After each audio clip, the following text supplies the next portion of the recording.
How honest can I be with God? Rather, how honest should I be with God?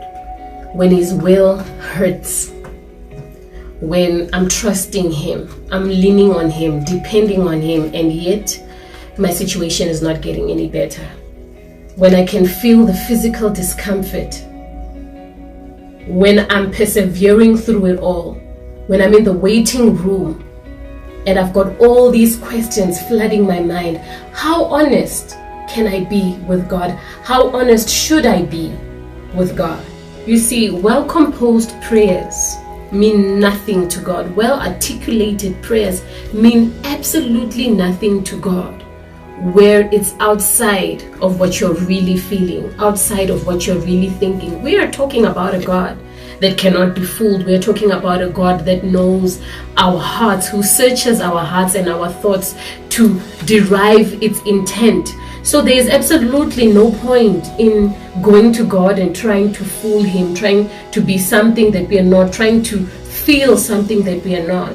But it's also important to understand how honest can we be with Him in the pain? How honest can we express ourselves to our God? And when we look at Jesus Christ, just before He was crucified, He goes before God and He says, God, if this cup can be taken away from me, then please let it be taken away. But not my will, let your will be done. That was God bearing His heart. You see, Jesus Christ, as our example Himself, goes before God and He says, if it could be my will, then this cup would be taken away from me. But not my will, Lord, let your will be done. Perhaps, let's take a look at Jeremiah. Jeremiah says, God, but I am still young, I am still a youth.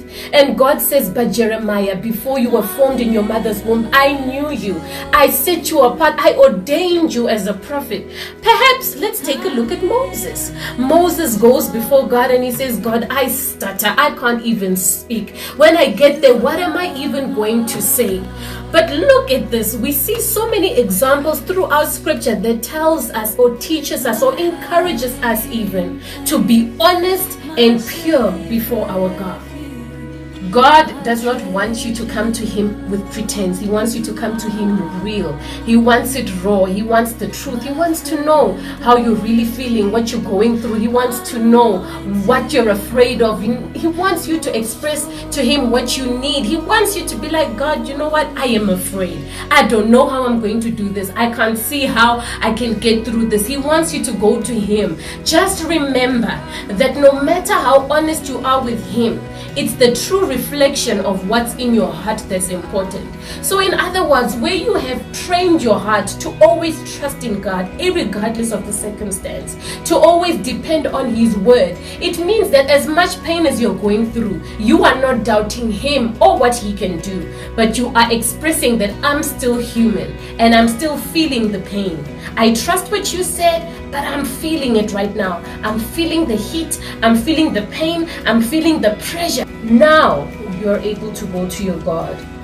There is no more a curtain between you and Him. There is no more a priest or a messenger or a third party that needs to connect you to Him. You can go to your Father and you can talk to Him. And He did it so that you can be real. He did it so that you can be truthful. He did it so that you can feel the Father's love and build that relationship on a true foundation.